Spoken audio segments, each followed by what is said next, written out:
100.1 Moose FM. My name's Chris Walker. I'm joined by Sarah. Now, Sarah, the first thing I'm going to say is, if at any time I say Nenan Dane Zaa Deh Zona Family Services Society wrong, call me on it. Okay? I need to make sure that I'm doing better. And we want to talk a little bit about your Moose Hide campaign, and we absolutely will. It's something that I think is very important and something that we will get into. But first, for those who don't know, can you give me a little bit of a background as to what the Nenan Dane Zaa Deh Zona Family Services Society is, and is there a shorter version that I should be using? Nenan is fine, but you're doing great. I'm trying. I'm trying. Awesome. Doing my best. Yeah, it is a bit of a mouthful, but yes. Nenan is fine. So we're a family services unit. So we support Indigenous peoples in Fort St. John, dealing with a number of different things. We support dealing with MCFD. We support families in whatever they identify or that they are struggling with. We also support Indigenous children in care, as well as we offer Indigenous child and youth mental health. So we're kind of a little bit, we try to support as much as we can in those different gaps. So I think that's a fantastic answer. And when it comes to, do we talk about your role? Let's talk about your role in the Nenan. Is it just kind of the front facing whenever there's an interview to be done, they kind of toss you to the wolves, or do you have like a much larger job? Well, I'm the family wellness coordinator. So I do things like this. I run events, I run workshops, training, stuff like that. So okay, yeah, excellent. I mean, you're at the front and center of a lot of these things then, which I guess brings us to the Moose Hide campaign. It's one of many things that you guys do throughout the year. Tell me about the Moose Hide campaign and where this came from. Yeah, definitely. So it's a Indigenous-led movement that actually started locally here in British Columbia. It's a campaign against violence against women and children. So it started as a small grassroots movement, but now it's expanded all across Canada into Indigenous, non-Indigenous people, police, communities, schools, stuff like that. So every community that I find, they may do something a little bit differently, but the big thing is to do a walk to bring awareness. What's the connection between ending violence against women and children and a moose hide? Can you marry those two for me? Yeah, so the Moose Hide campaign was brought up to empower men and boys to come together to help stop violence, right? So because we do see that many of this violence is perpetrated by men, that we believe that they are also the people that can help stop it. So we want to empower them to do it, not try to cause shame and blame, but have them come with us to stop it. And as a man and or boy, depending on how you would define me on any given day, how can we help end violence? I mean, other than don't do it, but I think we all know how that works. Yeah. How does that message resonate with men? How do we stop that? Well, and as a woman, I obviously can't speak from experience. However, I think it's something about joining in on things like this, right? Taking a stand. It's educating the people around you. It's calling out that behavior, and also understanding the beginning works of that stuff, understanding the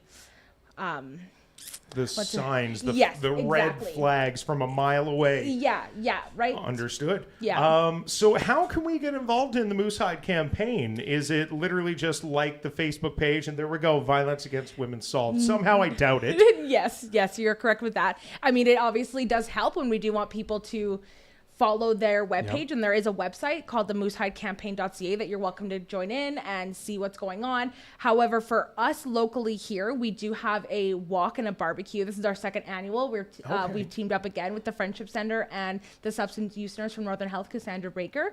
So this year it's bigger, which is phenomenal. So the Friendship Center was able to bring in some speakers, some drummers. We're going to have dancers. We'll have a walk around the festival plaza around the swimming pool and stuff like that. And then we'll have some barbecue. We'll do closing ceremony. The Indigenous Residential Schools Survivor Society is also going to come on site, and they'll be there for some mental health supports for people as well. And so they'll have some great stuff too.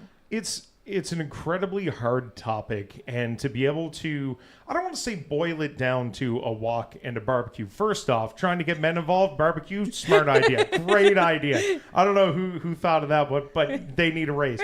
But I mean, this is so much more. And I literally was just speaking to Connie Gray Eyes a week or so ago through our podcast.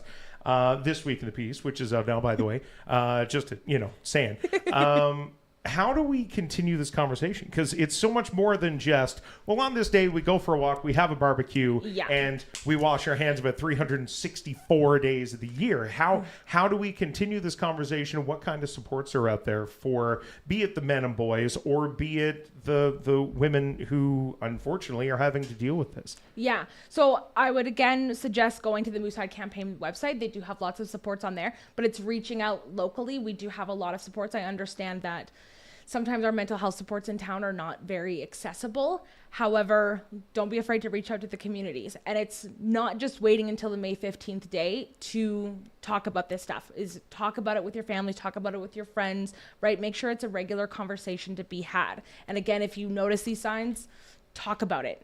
You know what I mean? So May the 15th is it, you said? This coming Thursday.